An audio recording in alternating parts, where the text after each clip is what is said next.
Azen, députée de la 9e circonscription de l'Essonne, je soutiens l'intersyndicale dans sa mobilisation contre la casse de la protection judiciaire de la jeunesse le 19 septembre. Et j'espère que vous serez tous avec nous. J'apporte tout mon soutien à l'intersyndicale de la protection judiciaire et de la jeunesse qui organise une journée de mobilisation ce 19 septembre. Je veux vous y inviter nombreux et nombreuses pour protester contre les immenses dégradations prévues dans ce secteur par le gouvernement démissionnaire cet été. Bonjour, je suis Marianne Maximi, je suis députée du Puy-de-Dôme de la première circonscription, membre de la France Insoumise et demain je serai en manifestation auprès des éducateurs et éducatrices de la PJJ pour revendiquer la fin des coupes budgétaires et surtout mettre fin aux suppressions de postes qui sont prévues. Donc soyons nombreux et nombreuses demain partout en France. Alors Henri Daly, député des Bouches-du-Rhône à Marseille, je soutiens la grève et les manifestations ce jeudi des personnels et des agents de la protection judiciaire de la jeunesse, la PJJ.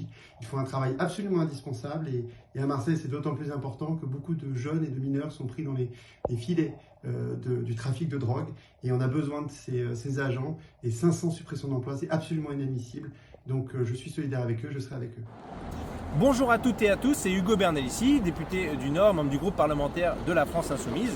Et au moment où les réactionnaires sont de plus en plus nombreux au Palais Bourbon pour donner une vision rétrograde du traitement des enfants qui sont en conflit avec la loi, il est urgent d'apporter notre soutien au personnel de la protection judiciaire de la jeunesse qui ont en charge ces mineurs, ces enfants. Et donc il faut être à leur côté ce 19 septembre 2024 partout dans le pays pour cette mobilisation d'intérêt général. On compte sur vous.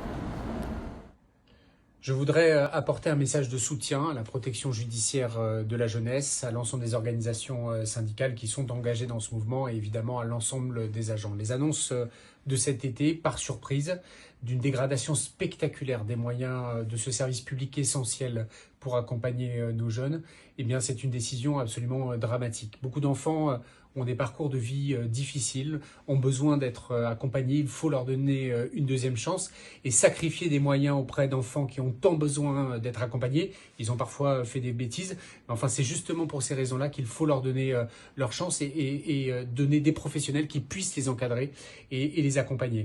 Et donc j'apporte vraiment un soutien total aux organisations syndicales, à l'ensemble des agents pour redonner les moyens à ce service public essentiel et de la justice et de l'accompagnement de nos jeunes.